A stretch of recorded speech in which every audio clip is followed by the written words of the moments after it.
शुभ संध्या मित्रों, मैं विवेश तिवारी आप सभी का सौर एकेडमी प्रयागराज में स्वागत और अभिनंदन करता हूं।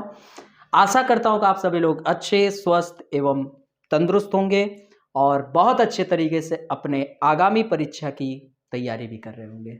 ओके, तो समाजशास्त्र में आप सभी का बहुत बहुत स्वागत और अभिनंदन है। और दुर्खिम आपका टॉपिक फाइनली आज समाप्त हो जाएगा। ठीक है, थोड़ा कहते हैं ना कि टॉपिक पढ़ाने के दौरान भावनाएं बड़े तेज़ी से निकलने लगते हैं तो टॉपिक लंबा हो जाता है। और द्वितीय स्थान पे आपको मैंने कुछ प्रश्न आपको मैंने दिखाया, उन प्रश्नों को सॉल्व करिए। ठीक है, टेस्ट भी आप लोगों का नज़दीक है तो ध्यान रखिए। पिछले क्लासेस में मैंने टेस्ट पे आपको प्रोग्राम सेट कर चुका हूँ, मैं उसी टाइम पे टेस्ट लूँगा। हाँ, तो कौन कौन टेस्ट की तैयारी कर रहा है जल्दी से कमेंट करें। सभी लोग कर रहे हो पक्का? चलिए तो फटाक से एकीकरण आवश्यकता से ज़्यादा कौन सी आत्महत्या?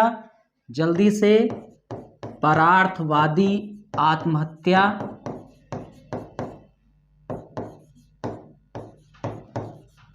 इसमें 3 अनिवार्य, वैकल्पिक, विकट, बाकी अहमवादी आत्महत्या। ये टॉपिक खत्म। एकीकरण आवश्यकता से ज्यादा, परार्थवादी आवश्यकता से कम, अहमवादी आत्महत्या, खत्म टॉपिक।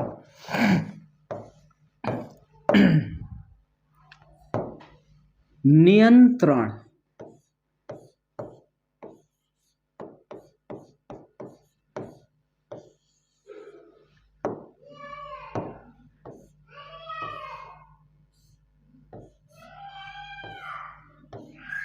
आवश्यकता से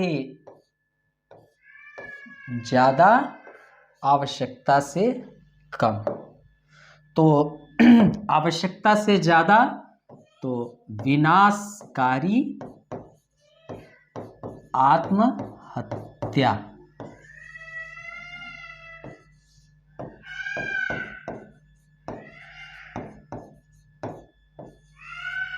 और आवश्यकता से कम तो अप्रतिमानित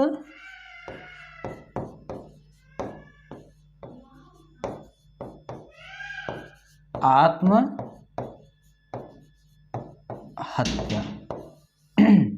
अब आपका इन्हीं 2 टॉपिक पर चर्चा होगी।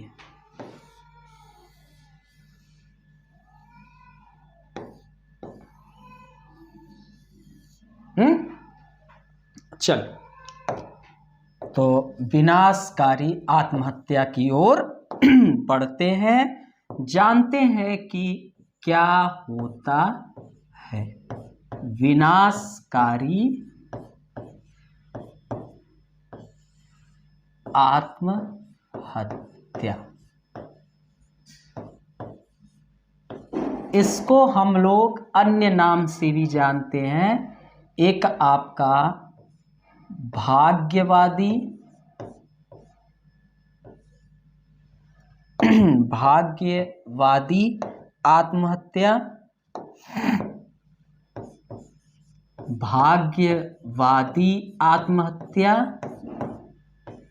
या इसे हम लोग फैटालिस्टिक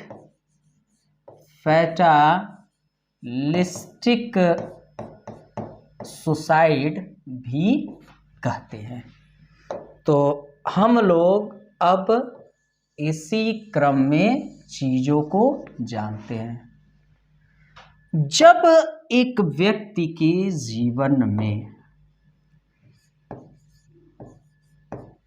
जब एक व्यक्ति के जीवन में कैसा हस्तक्षेप? बाह्य हस्तक्षेप। जब एक व्यक्ति के जीवन में बाह्य हस्तक्षेप अधिक हो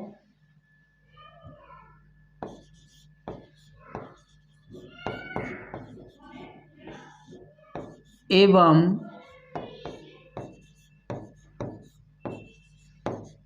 उसके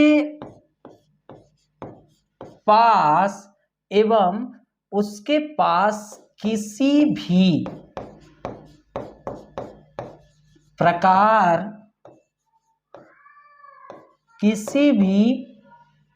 प्रकार की स्वतंत्रता न हो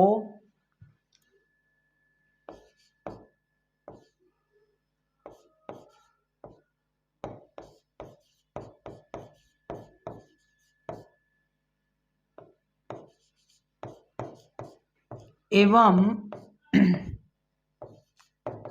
उसे यह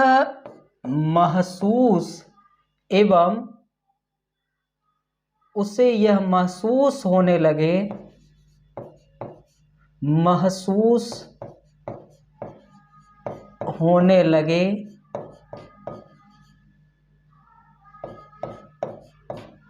कि उसके महत्वाकांक्षा का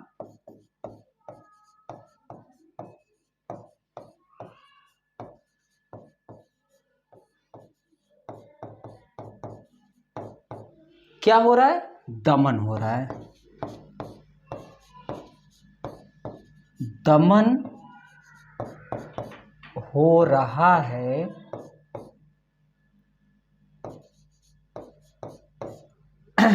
ऐसी स्थिति में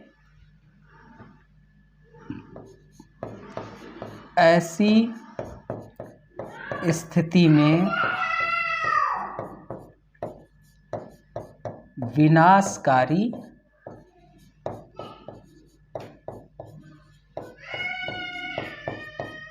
आत्महत्या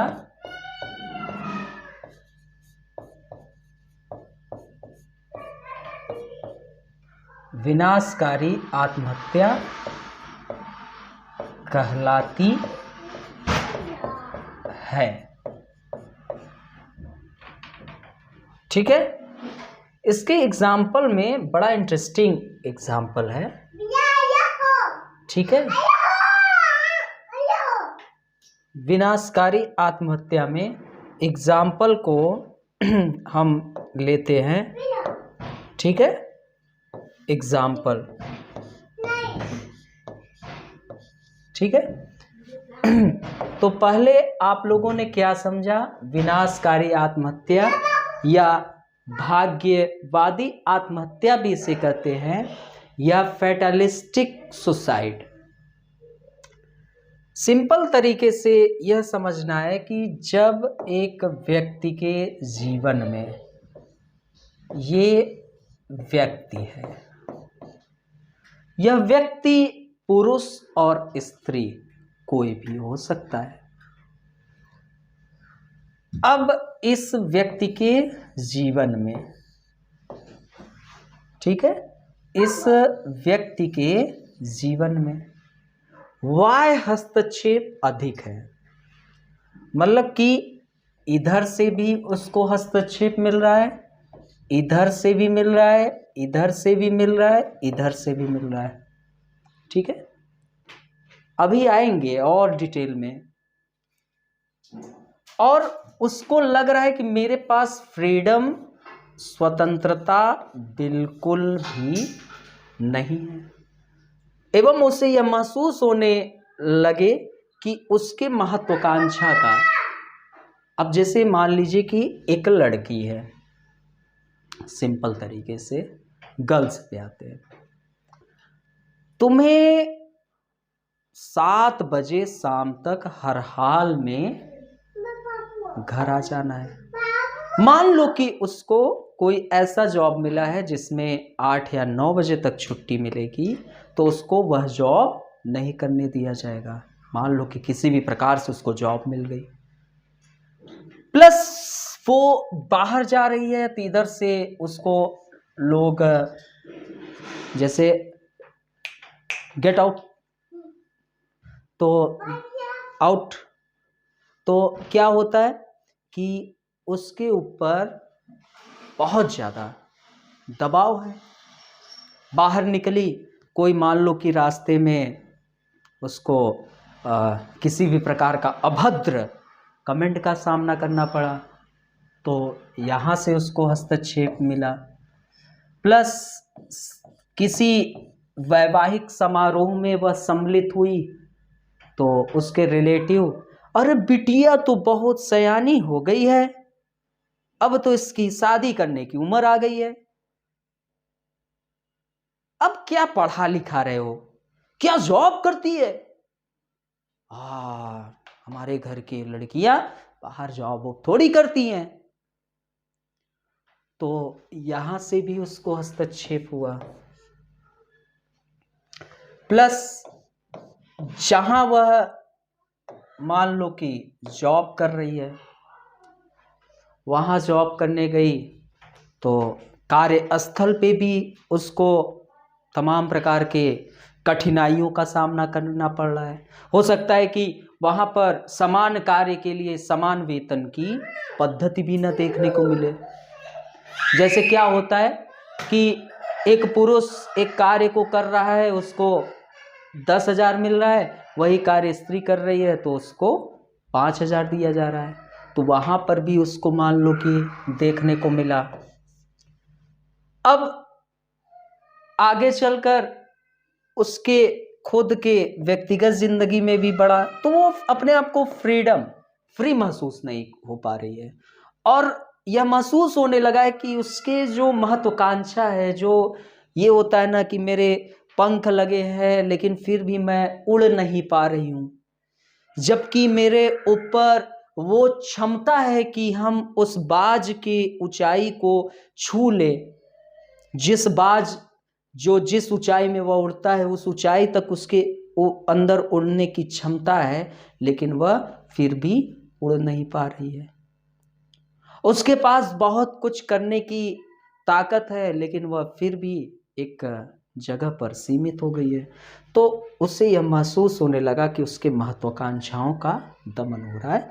तो ऐसी स्थिति में विनाशकारी आत्महत्या कहलाती है। अब इस स्थिति में मान लो कि वह आत्महत्या कर ली।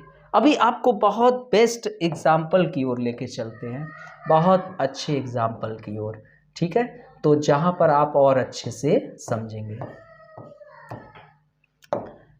कोई स्त्री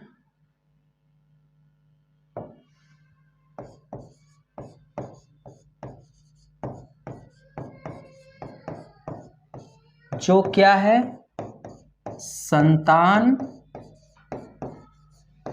हीन है, मतलब कि उसके बच्चे नहीं है, संतानहीन है, और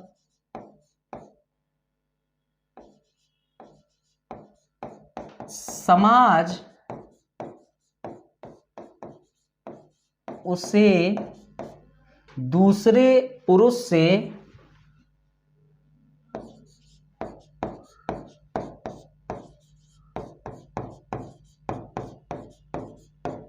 यौन स्थापित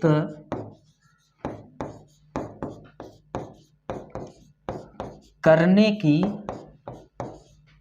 यौन स्थापित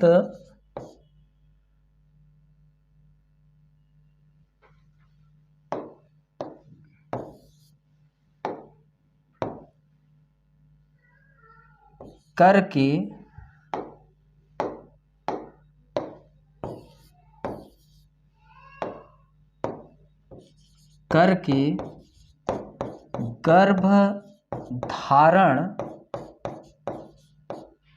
गर्भधारण को इजाजत नहीं देता है।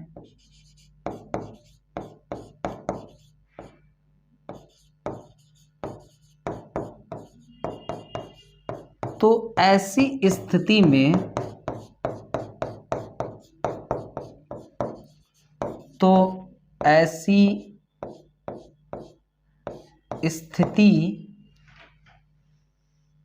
ऐसी स्थिति में निःसंतान जीने के बदले जीवन जीने के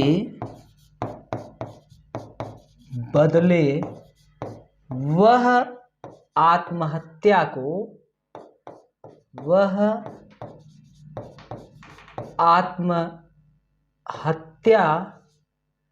कर लेना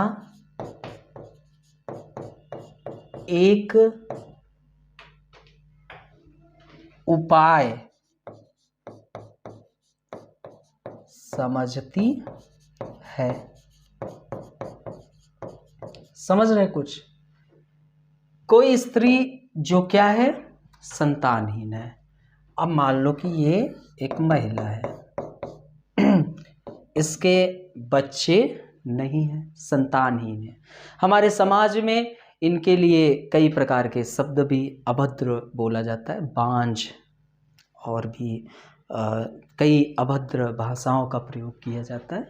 और समाज जो है अब इस महिला को किसी दूसरे पुरुष के साथ यौन स्थापित करके गर्भ धारण को इजाज़त नहीं देगी।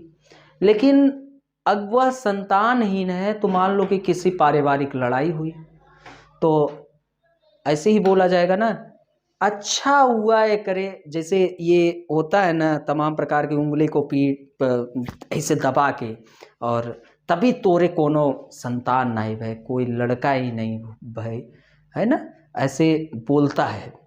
पारिवारिक लड़ाई हो, बड़ी पापिष्टिन है, इस कारण इसको कौ नहीं हुआ, है ना, तो एक धक्का लगेगा। जैसे क्या होता है कि एक माता पिता अपनी पुत्री का कन्यादान करते हैं, तो वह लड़की जिस घर में जाती है तो वो उसकी कुलवधू कहलाती है। और कुलवधू से यह अपेक्षा की जाती है कि वह हमारे परिवार का जो मान प्रतिष्ठा उसको धारण करेगी और कुल का मतलब कि वंश को आगे बढ़ाएगी, है ना। यही उद्देश्य होता है शादी विवाह का। आपसे प्रश्न पूछा गया है यूपीएससी में कन्यादान और कुलवधू में अंतर को लेकर।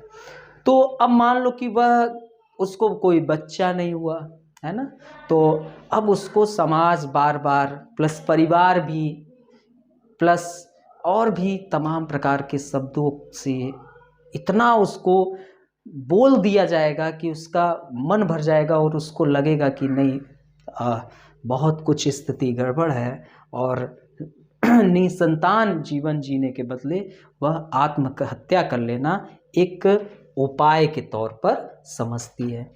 और जैसे दूसरे स्थान पर अगर ले तो जैसे गुलाम,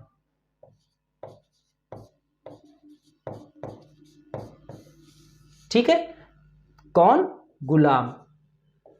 अब गुलाम है, अब मालिक बार बार उस पर अत्याचार कर रहा है। तो यहाँ पर आप इस एग्जाम्पल से देखिए कि जब एक व्यक्ति के जीवन में बाह्य हस्तक्षेप अधिक हो, अब ये मान लो कि गुलाम है,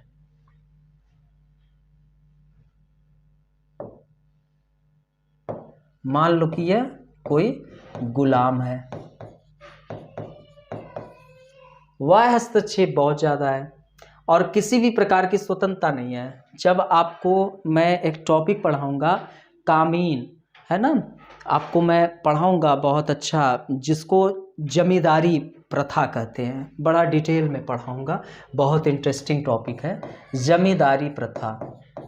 तो जमींदारी प्रथा में आपको मैं पढ़ाऊंगा कि इनके यहाँ काम करने वाला व्यक्ति कामीन कहलाता है और पीढ़ी दर पीढ़ी उसको यहाँ पर सेवा देना है और उसको जो पारिश्रमिक का मूल्य दिया जाएगा वह उसके मेहनताना पर भी नहीं दिया जाएगा, जो बचता है वो दिया जाता है। आगे इस पर डिटेल में चर्चा होगी। अब एक व्यक्ति उस कामीन जो है वह यहाँ पर काम कर रहा है, एक प्रकार से वह गुलाम ही है, क्योंकि पीढ़ी दर पीढ़ी उसको सेवा दी जा रही है। अब उसके पास वाह्य हस्तक्षेप अधिक है, इन लोगों का तमाम प्रकार के वाह्य हस्तक्षेप, और उसके पास किसी भी प्रकार की स्वतंत्रता नहीं है। ये गुलाम के पास कोई स्वतंत्रता नहीं है, और उसको महसूस होने लगा कि यार मेरे बच्चे का, मेरा खुद मैं कुछ और कर सकता हूँ, लेकिन ये कहाँ फंसा हूँ। तो उसके महत्वाकांक्षाओं का दमन हो रहा है, और ऐसी स्थिति में वह तंग आकर आत्महत्या कर लिया। तो आपका यह भी इसी के कैटेगरी में आएगा। तो यहाँ तक किसी को कोई दिक्कत, कोई समस्या, तो वह हमें कमेंट करे। किसी को कोई भी समस्या, सभी को समझ में आ गया?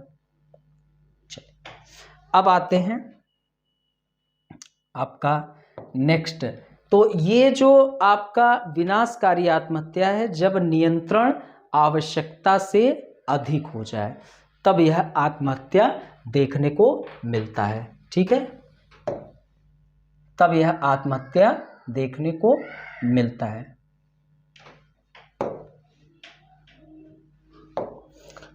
अब आते हैं आदर्श शून्यता या नियम विहीन, या इसे हम प्रतिमान शून्य, प्रतिमान शून्यता, ठीक है, या इसे हम प्रतिमान शून्यता, ठीक है, या इसी को हम प्रतिमानहीनता, प्रतिमानहीनता, या इसे हम अप्रतिमानित, या इसे हम एनोमी, ठीक है, आत्महत्या कहते हैं। इतने ढेर सारे नाम हैं आत्महत्या।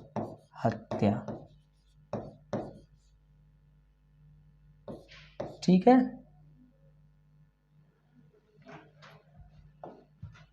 तो यह अब टॉपिक आप लोगों से पढ़ते हैं। ठीक है, ऐसी अवस्था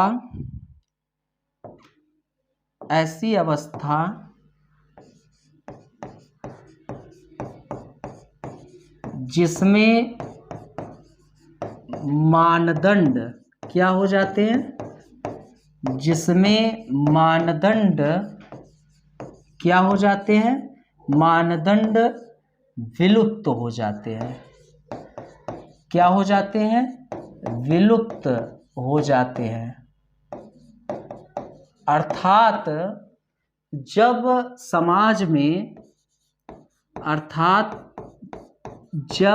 समाज में क्या स्थिति हो, जब समाज में अराजकता की स्थिति उत्पन्न हो जाए, अराजकता की स्थिति, या फिर समाज में नियम कानून, या फिर समाज में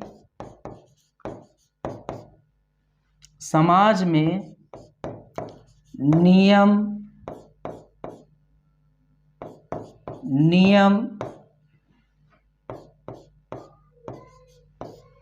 कानून पूरी तरह से ध्वस्त हो जाते,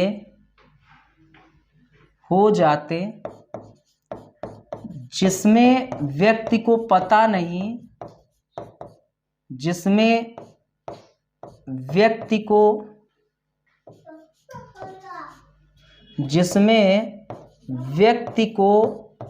पता नहीं,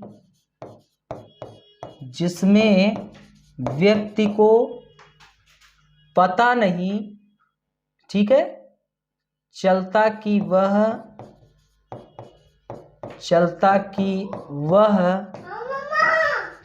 क्या करे या न करे,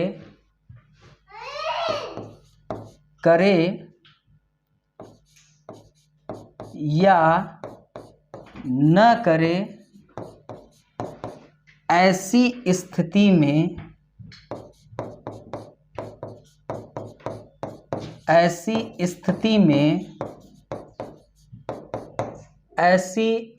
में की जाने वाली आत्महत्या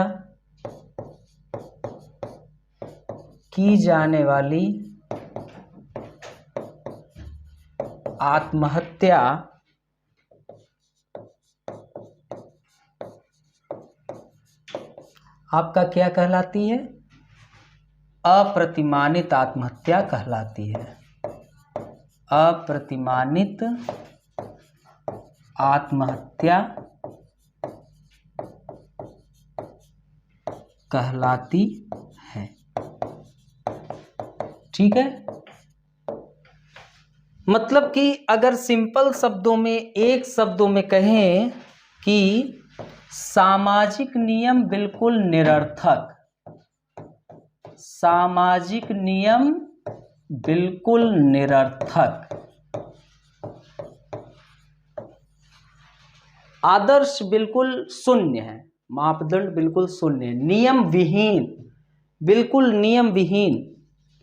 ठीक है, तो ऐसी अवस्था जिसमें मानदंड जो होता है, जो समाज ने मानदंड बनाए हैं, या हम कहें जब समाज में अराजकता की स्थिति हो जाए, है ना, अराजकता की स्थिति, इस कोविड-19 से अच्छा उदाहरण आपको कोई नहीं मिलेगा इसका।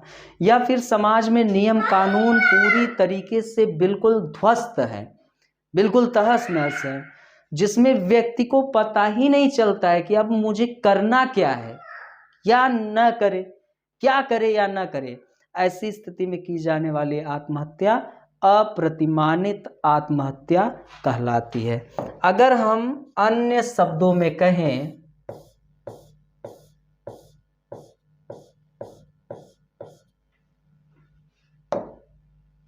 अगर हम अन्य शब्दों में कहें तो ऐसी स्थिति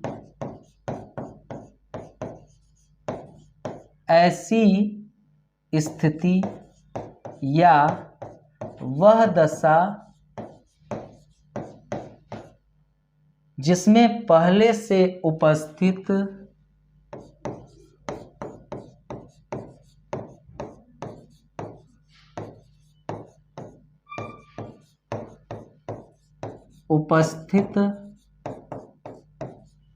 मानदंड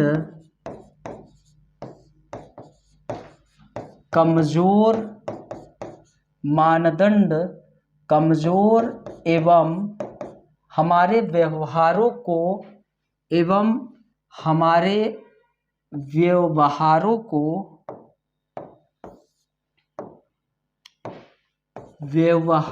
को नियंत्रित करने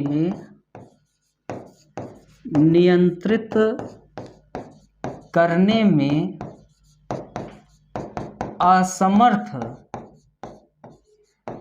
असमर्थ हो जाए,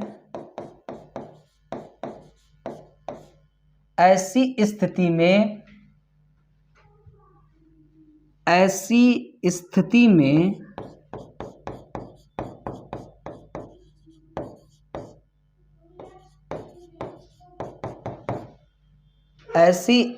में हमें हमारे मनोभाव प्रभावित करते हैं, हमें हमारे मनोभाव क्या करेंगे, प्रभावित करते हैं, प्रभावित करते हैं। अतः जब भी एक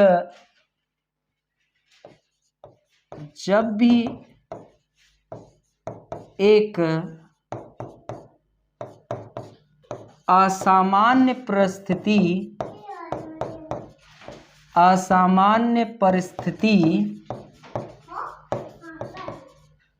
उत्पन्न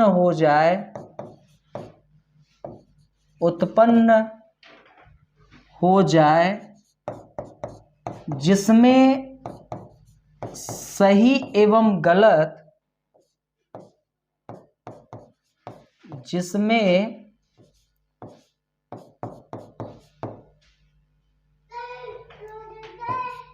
सही एवं गलत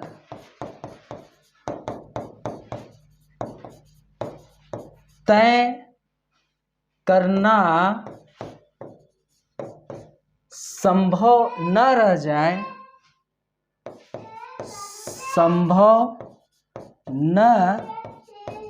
जाए, उस स्थिति में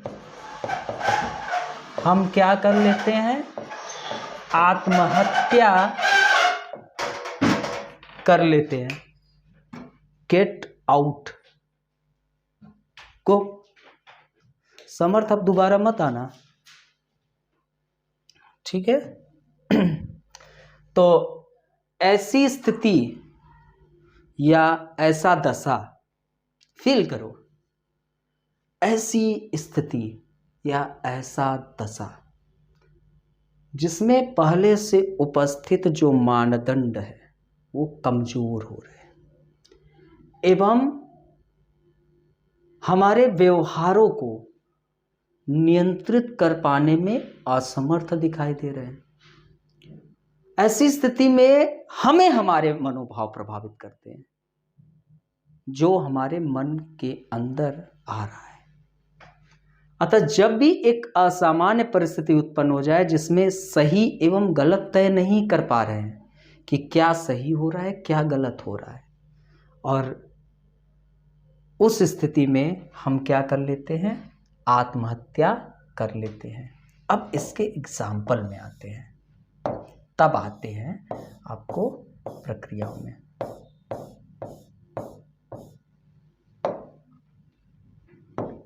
जैसे अकाल के समय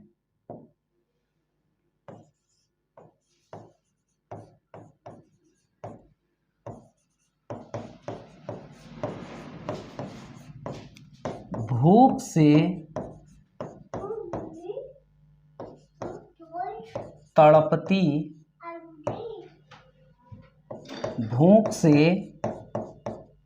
तड़पती जनता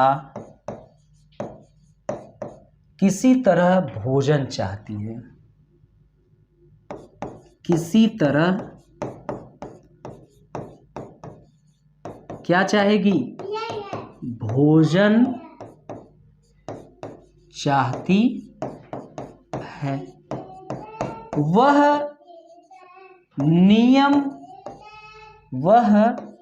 नियम को तोड़ देना चाहती है, तोड़ देना चाहती है,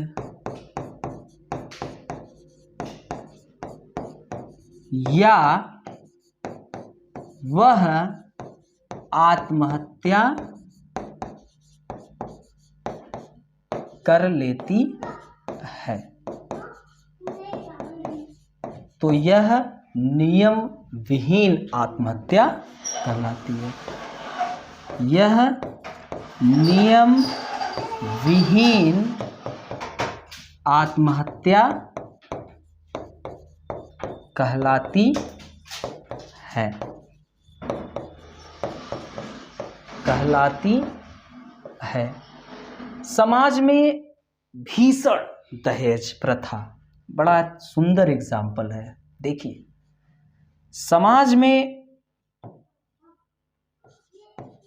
भीषण दहेज प्रथा, समाज में भीषण दहेज प्रथा को देखते हुए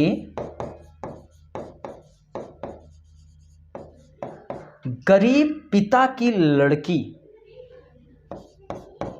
उसका दर्द देखिए, गरीब पिता की लड़की अपने पिता के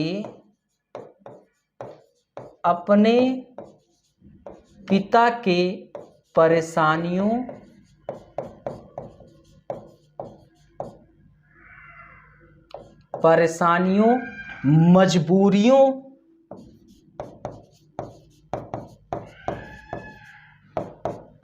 से व्याकुल होकर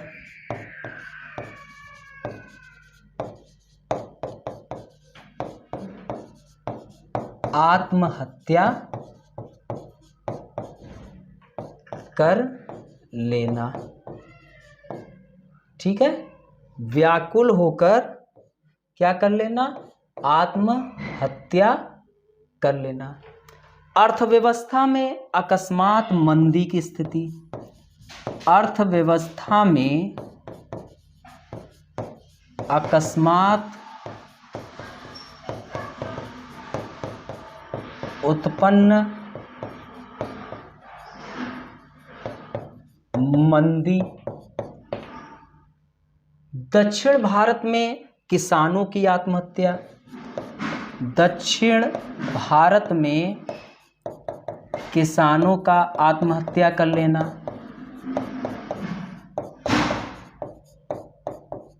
ये सब तमाम एग्जाम्पल हैं।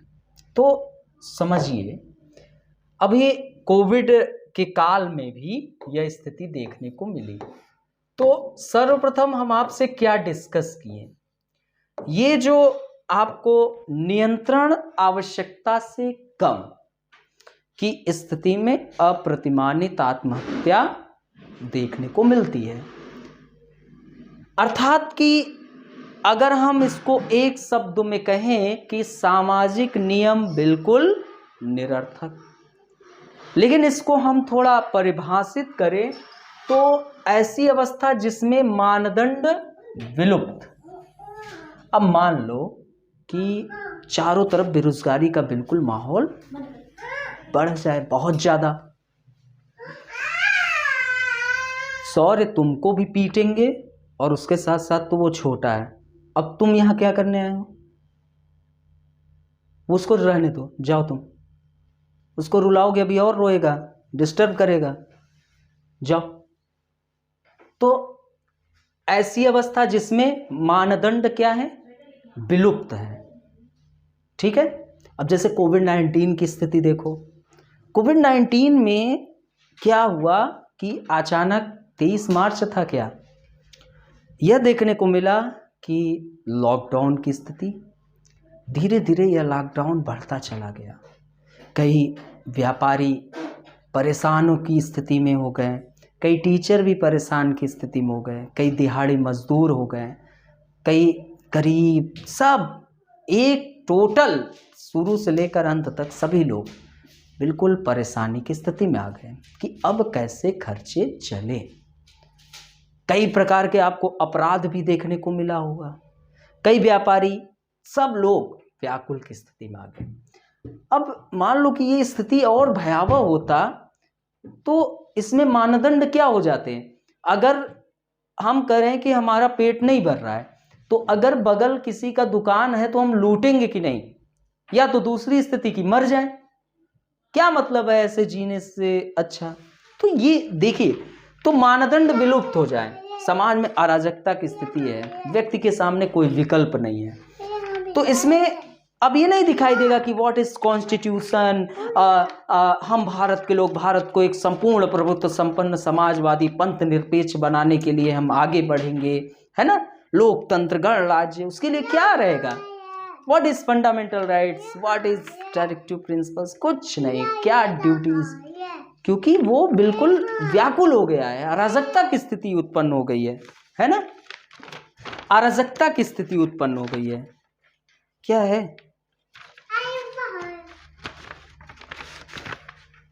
तो अराजकता की स्थिति, नियम कानून पूरी तरीके से ध्वस्त है, जिसमें व्यक्ति को पता ही नहीं चलता कि वह क्या करे क्या ना करे। ऐसी स्थिति में की जाने वाली आत्महत्या अप्रतिमानित आत्महत्या कहलाती है।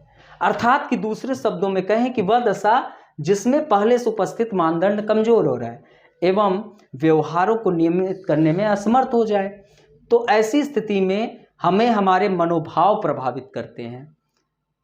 अतः जब भी एक असामान्य परिस्थिति उत्पन्न हो जाए जिसमें सही एवं गलत तय करना संभव न रह जाए, तो उस स्थिति में आत्महत्या कर लेते हैं। अब अकाल की स्थिति है, भूख से जनता तड़प रही है, अब उसको भोजन चाहिए ना। अकाल से तड़पती जनता को क्या चाहिए? भोजन। एक टाइम भी मिल जाए तो उसको कोई दिक्कत नहीं मिल रहा है तो नियम तोड़ेंगे नियम। और या तो भाई दूसरा विकल्प, नियम नहीं तोड़ने दोगे तो आत्महत्या करेंगे। तो ये समाज में भीषण दहेज प्रथा है। बड़ी पता चला कि भैया IAS PCS के लिए 1 करोड़, जो PCS IAS के लिए 1 करोड़, PCS जो है 70 लाख या 50 लाख, और जो वनडे एग्ज़ाम वाले हैं उनमें 20-25 लाख, डॉक्टर हैं 60-70 लाख।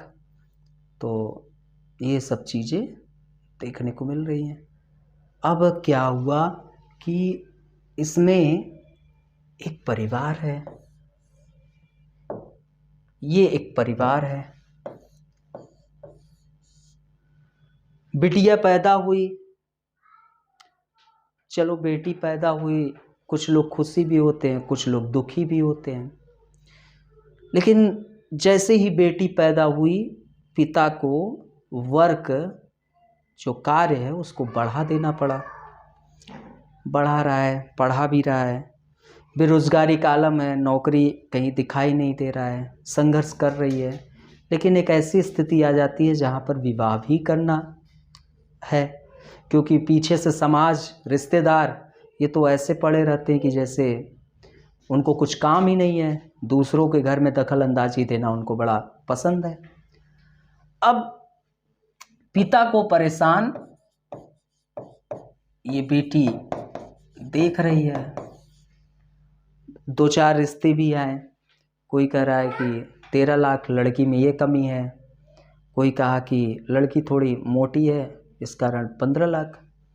कोई कहा कि नहीं, लड़की थोड़ी हेल्दी नहीं है, 18 लाख। ऐसे डिमांड बढ़ रहे हैं। तो ये सब देखने को मिल रहा है। अब पिता की परेशानियों से वह बेटी व्याकुल हो गई कि पैदा होना ही बेटी का एक श्राप है ना। और उससे बड़ा दहेज प्रथा। हम पता नहीं क्यों दहेज को बार बार, ये बेवकूफ़ों वाली प्रश्न होती है कि हम दहेज नहीं लेंगे। सब लेते हैं, कौन नहीं ले रहा है? सब दे भी रहे हैं। ये नहीं कि इसको हम ख़त्म कर देंगे, हम जब शादी करेंगे तो दहेज नहीं लेंगे। ये सब कहने की बात है। बस ये सिर्फ और सिर्फ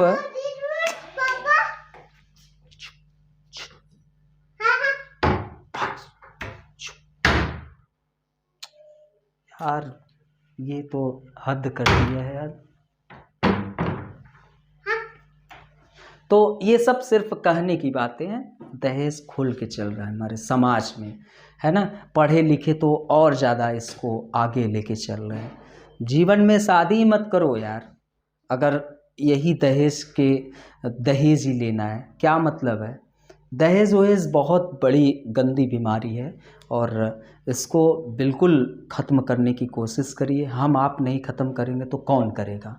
इतना सब कुछ पढ़ने के बावजूद भी एक पिता को व्याकुल देखकर एक बिटिया जो है वो आत्महत्या कर ले रही है, तो इससे भयावह स्थिति हमारे समाज में क्या हो सकती है? हम लोगों को स्वयं की पढ़ाई पर प्रश्न चिन्ह लगाना चाहिए कि क्या मतलब है ऐसे पढ़ाई करने का, जहाँ पर हम स्वयं को बदल ना पाएँ, स्वयं को हृदय में परिवर्तन न कर पाएँ। ऐसी पढ़ाई से कोई मतलब नहीं है और न मतलब रहेगा। ठीक है, पढ़कर आप नौकरी ले लेंगे, खूब अमीर हो जाएंगे, खूब आगे तरक्की कर लेंगे, लेकिन जीवन में हमेशा आप प्रसन्न नहीं रहेंगे।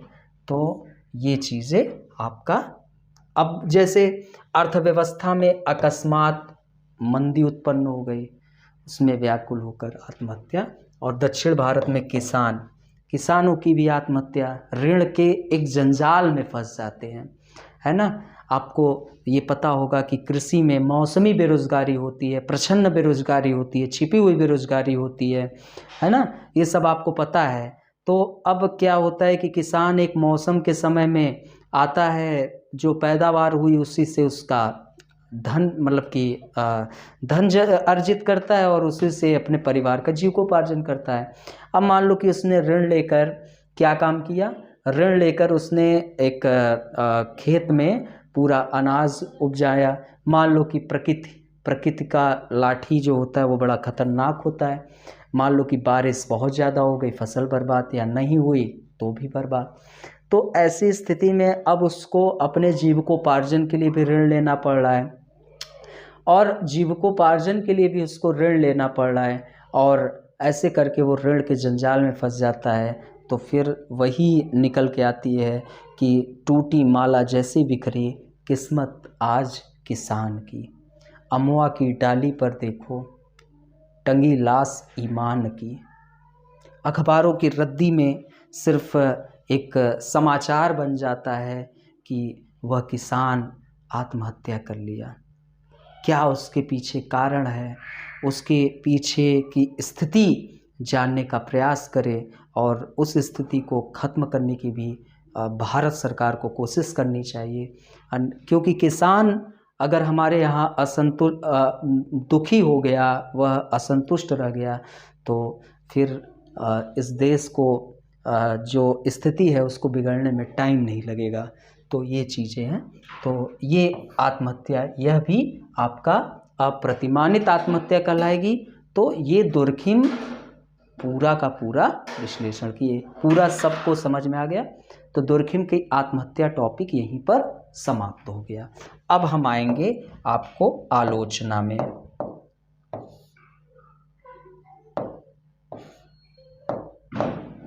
यहाँ तक किसी को कोई दिक्कत हो तो वह कमेंट करे।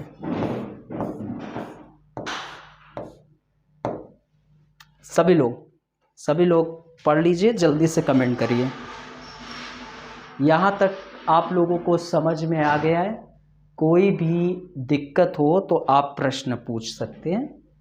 अब हम आते हैं आलोचना में।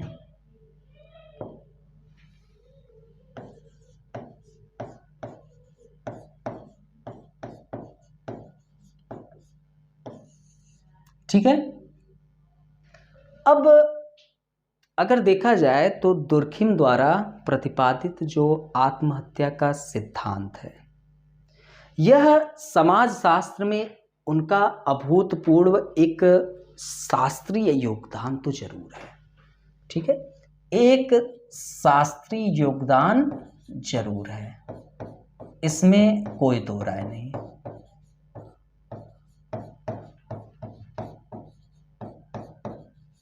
ठीक है, दुर्खिम द्वारा जो प्रतिपादित आत्महत्या का सिद्धांत है वह समाजशास्त्र में एक शास्त्रीय योगदान तो जरूर है, लेकिन इसकी आलोचना भी हुई, और इसकी आलोचना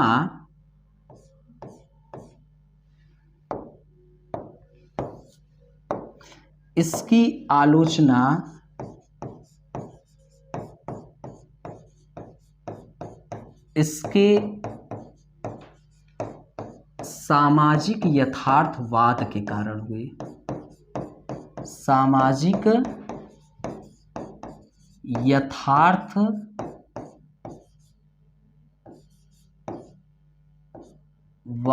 के कारण हुई। ठीक है, इस सिद्धांत में ऐसा प्रतीत होता है कि इस सिद्धांत में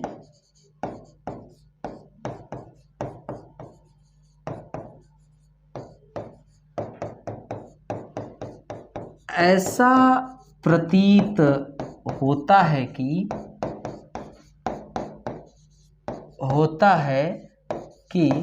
दुर्खिम ने यह जबरन प्रमाणित करने का प्रयास किया है कि दुर्खिम ने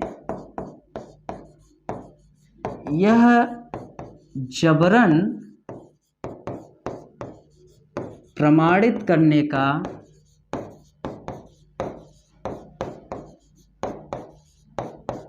प्रयास किया है कि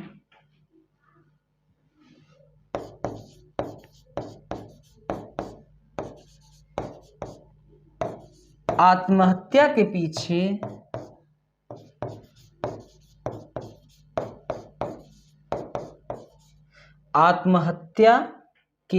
पीछे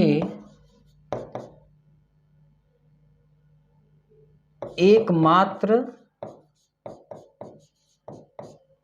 सामाजिक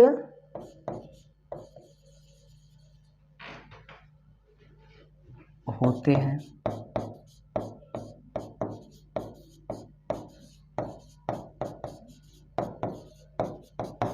आपको प्रारंभ में ही मैंने पढ़ाया हूँ, याद करिए।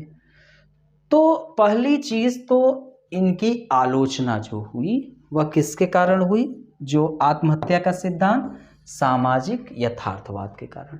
अर्थात कि ऐसा लग रहा है कि दुर्खिम जो बता रहे हैं, लग रहा है कि ये जबरन प्रमाणित करने का प्रयास कर रहे हैं कि आत्महत्या के पीछे एकमात्र कारक सामाजिक होते हैं और सब कारक को उन्होंने नज़रअंदाज किया, जैसे मनोवैज्ञानिक हो गए, नकल हो गए, अभी आगे बता रहे हैं, तो उन सबको नज़रअंदाज किया कि एकमात्र कारक सामाजिक होते हैं।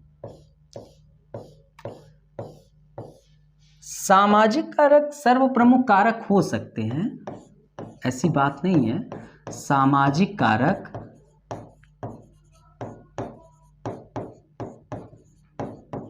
सर्वप्रमुख कारक हो सकते हैं, सर्वप्रमुख कारक हो सकते हैं, परंतु वे एकमात्र कारक नहीं हो सकते हैं, परंतु वे एकमात्र कारक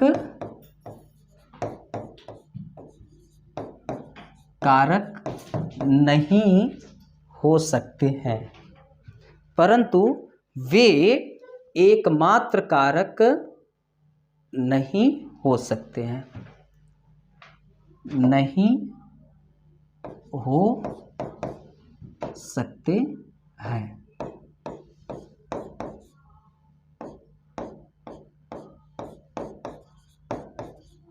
एकमात्र कारक नहीं हो सकते हैं।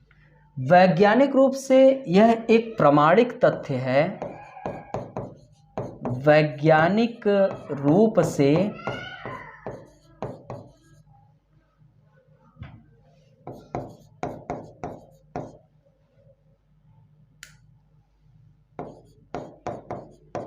यह एक प्रमाणित तथ्य है कि सेरोटोनिन नामक हार्मोन सेरोटोनिन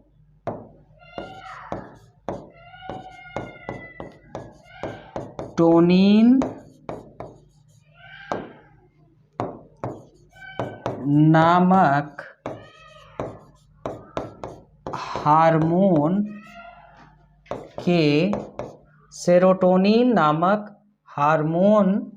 के कमी कारण आत्महत्या हो सकता है। आत्महत्या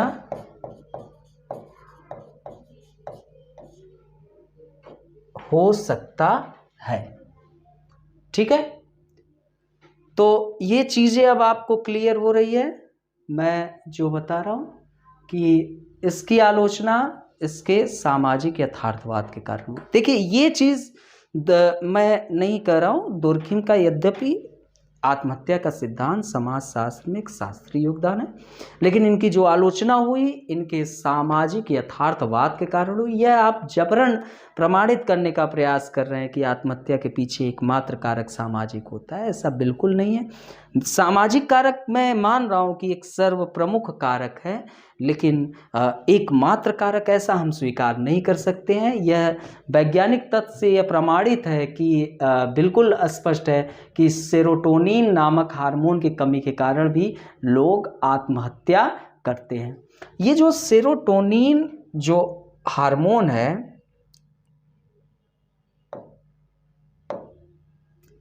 इसके विषय में कुछ बता देता हूँ, ठीक है।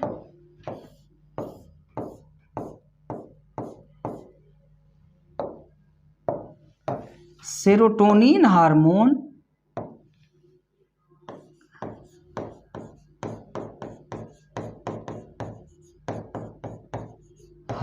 जो है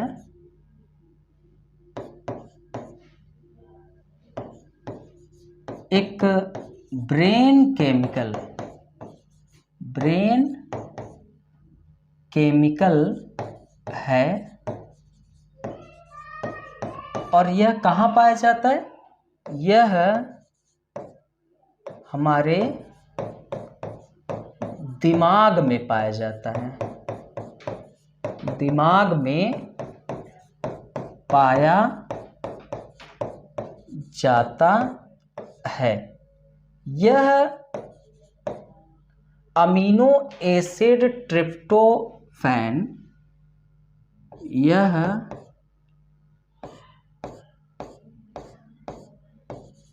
रसायन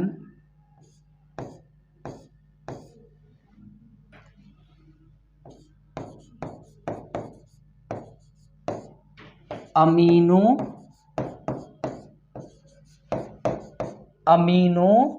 एसिड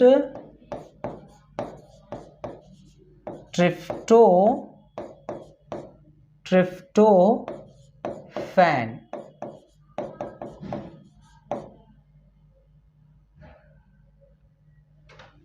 से बना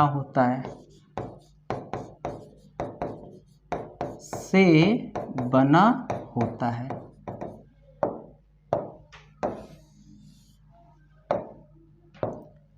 एसिड, ठीक है। और अमीनो एसिड को आप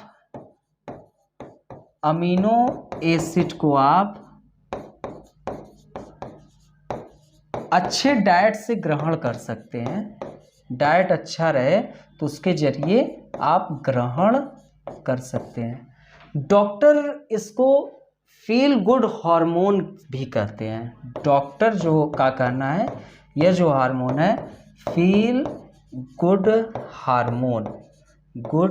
हार्मोन भी इसी को कहते हैं, फील गुड हार्मोन, जो इंसान के मूड, भूख, नींद हो गया, भूख हो गया, है ना, सीखने की जो टेंडेंसी है, जो प्रक्रिया है, यादाश्त संबंधी, इन सब कार्यों को नियंत्रित करता है। अगर जैसे सेरोटोनिन हार्मोन की कमी है तो आप चीज़ों को याद करेंगे, आप भूल जाएंगे, है ना, चीज़ों को याद करेंगे आप क्या हो जाएंगे?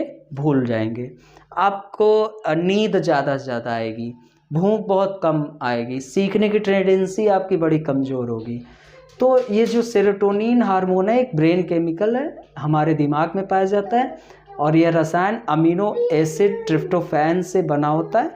अमीनो एसिड को आप अच्छे डाइट से ग्रहण कर सकते हैं। अगर यदि आपको इसमें कोई कमी है, किसी को कमी फील होता है, तो थोड़ा सूरज की रोशनी में आप रहिए, अच्छे से आप भोजन करिए, है ना, प्रे करिए, थोड़ा योग करिए, व्यायाम करिए, थोड़ा ईश्वर की आराधना करिए। ये सब करने से काफ़ी जल्दी ये सही होता है। थोड़ा पॉजिटिव आपके अंदर विचार आता है। ये कमी रहता है तो आपके अंदर निगेटिव विचार ज़्यादा आते हैं।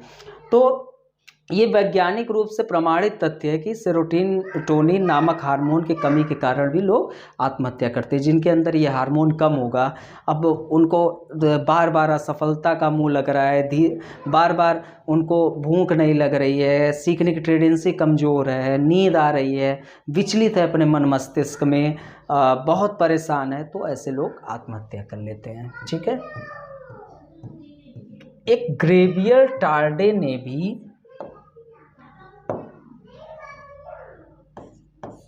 ग्रेवियल टार्डे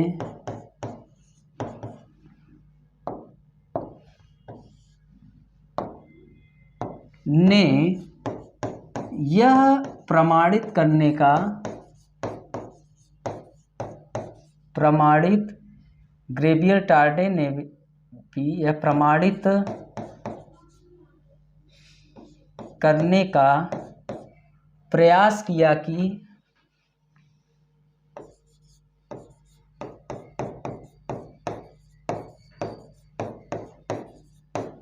नकल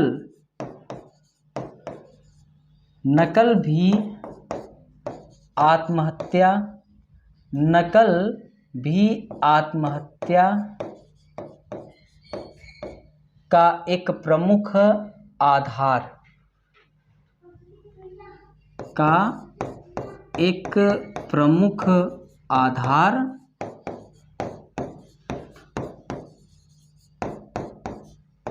है। ठीक है। लोग मानसिक कारणों से भी आत्महत्या करते हैं। जो मानसिक रूप से कमज़ोर होते हैं, लोग मानसिक कारणों से भी आत्महत्या करते हैं। मानसिक कारणों से भी क्या करते हैं? आत्महत्या करते हैं कि नहीं? परंतु दुर्खिम जो थे उन्होंने इन सब का खंडन किया। परंतु दुर्खिम ने क्या काम किया? इन सब का खंडन किया। दुर्खिम ने इन सब का खंडन किया। आपको जब मैं पढ़ा रहा था तो बताया भी था, खंडन किया। और वह भी खंडन करते ठीक है, कुछ आधार देते, तो खंडन किया बिना उचित आधार के।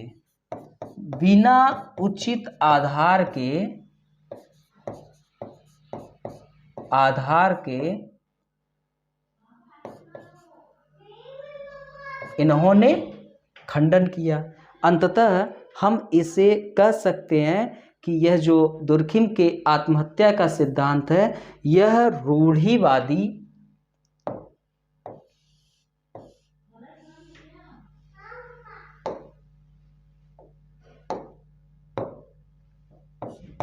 सिद्धांत रूढ़िवादी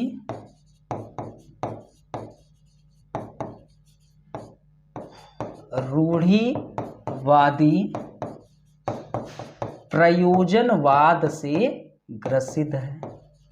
प्रयोजनवाद से ग्रसित है। ठीक है। दुर्खिम द्वारा एकत्रित आंकड़ों की विश्वसनीयता पर भी संदेह है। दुर्खिम द्वारा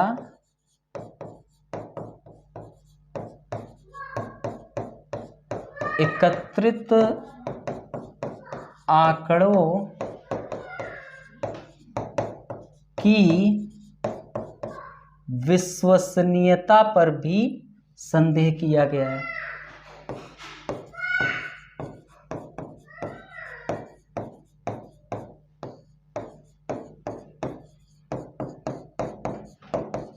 संदेह किया तुर्खिम द्वारा एकत्रित आंकड़ों की विश्वसनीयता पर भी संदेह किया गया है।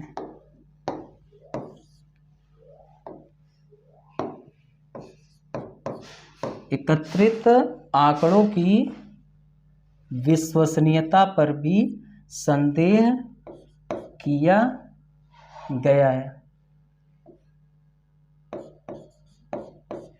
उन्होंने औपचारिक स्रोतों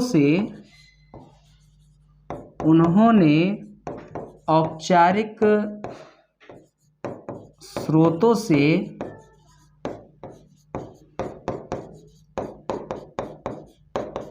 आंकड़े एकत्रित किए थे, ठीक है। परंतु हत्या की कई घटनाओं को भी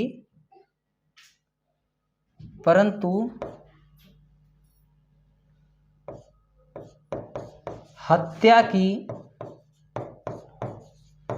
कई घटनाओं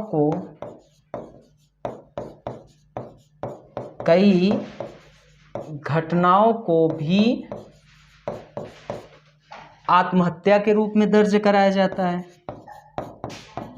आत्महत्या के रूप में क्या करा दिया जाता है?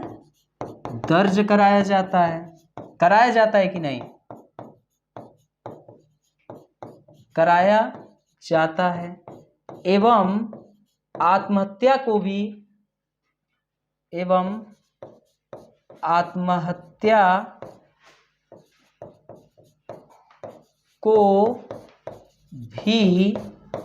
कई घटनाओं को दुर्घटना में दर्ज कराया जाता है। दुर्घटना में दर्ज कराया जाता है। अब देखिए, इसमें आपको दो चीज बड़ा अच्छे से याद रखना है। क्या क्या? दो चीज याद रखना अच्छे से है। पहली चीज तो दुर्खिम की आत्महत्या उनके सामाजिक यथार्थवाद के कारण हुई। ये चीज आपको याद रखना है, भूलना नहीं है, ठीक है। पहली चीज किसके कारण हुई है? सामाजिक यथार्थवाद के कारण। ये आपको याद रखना है, ठीक है। इस सिद्धांत में ऐसा प्रतीत होता है कि आप जबरन प्रमाणित करने का प्रयास कर रहे हैं कि आत्महत्या के पीछे एकमात्र कारक सामाजिक होता है। तो आपने क्या काम किया? और एकमात्र कारक सामाजिक को लिया और जो कारक है उसको आपने नजरअंदाज किया। लेकिन अर्थात कि एकमात्र कारक सामाजिक नहीं हो सकते, उससे भी कई कारक होते हैं। तो जैसे वैज्ञानिक रूप से यह प्रमाणित तथ्य है कि सेरोटोनिन नामक हार्मोन की कमी के कारण लोग आत्महत्या करते हैं। अब जैसे ग्रेवियल टार्डे जी कहते हैं, उन्होंने भी प्रमाणित करने का प्रयास किया, नकल भी आत्महत्या का एक प्रमुख आधार है। जैसे कुछ छात्र असफलता में आत्महत्या कर रहे हैं तो ऐसे धीरे धीरे कई लोग करने लगे, तो नकल भी आत्महत्या का एक आधार है। लोग मानसिक कारणों से भी कमजोर हैं, आत्महत्या कर लिए, तो दुर्खिम ने इन दोनों का खंडन किया, वो भी बिना उचित आधार के। भाई कुछ आप प्रमाण देते तो करते तो अच्छा है। तो ये सिद्धांत रूढ़िवादी प्रयोजनवाद से भी ग्रसित है। और जो दुर्खिम ने जो आंकड़े एकत्रित किए कि मतलब कि अविवाहित जो है विवाहित से ज़्यादा आत्महत्या करता है, और जो प्रोटेस्टेंट ईसाई धर्म के लोग जो हैं वो ज़्यादा कैथोलिक अपेक्षा आत्महत्या करते हैं, तो ये एकत्रित आंकड़ों की विश्वसनीयता पर भी संदेह किया गया। उन्होंने औपचारिक स्रोतों से सिर्फ आंकड़े एकत्रित किए, परंतु हत्या की कई घटनाओं को भी आत्महत्या के रूप में दर्ज कराया जाता है। जो आपने आंकड़े औपचारिक रूप से एकत्रित किए, जो है मान लो कि आप थाने पे गए, थाने पे आपने क्या काम किया? औपचारिक रूप से आपको आंकड़े मिल गए। जैसे मैं ही क्या हुआ कि मैं इस थाने पे गया, अब हमने क्या काम किया? यहां से आंकड़े को कलेक्ट किया। अब आंकड़े में लिख दिया गया है कि आत्महत्या किया, लेकिन ऐसा होता है कि हत्या की कई घटनाओं को आत्महत्या का रूप दर्ज करा दिया जाता है। पुलिस वाले बेईमान होते हैं। यूपीपी बहुत खतरनाक है लोग, उत्तर प्रदेश पुलिस बहुत चोर हैं सब।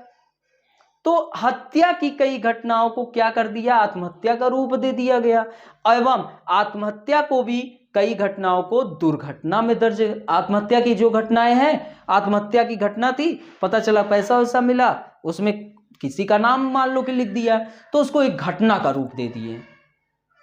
तो ये जो है ये तथ्य ने आपके विश्वसनीयता पर प्रश्न चिन्ह उठा दिया ना दुर्खिम साहब। उठाएगा कि नहीं आप लोग मुझे बताएं, बस उठाएगा, क्योंकि आपने औपचारिक स्रोतों से सिर्फ आंकड़े एकत्रित किए ना, आपने उन चीजों का अच्छे तरीके से देखा नहीं, तो इस आधार पर इनकी आलोचना हो गई। तो आप लोगों का तुर्खिम खत्म। कैसा लगा? पूरा चीज़ें सब अच्छे से समझ में आया कि नहीं? हाँ, जल्दी से कमेंट करें। आप लोगों को सब चीज़ें समझ में आ गया? कोई दिक्कत, कोई समस्या, कमेंट कर सकते हैं, ठीक है। तो फिर मिलते हैं अपने नेक्स्ट लेक्चर में, फिर मिलते हैं नए टॉपिक के साथ। खूब प्रश्न सॉल्व करिए। Okay, bye bye, take care. मिलते हैं नए लेक्चर में, बाय बाय।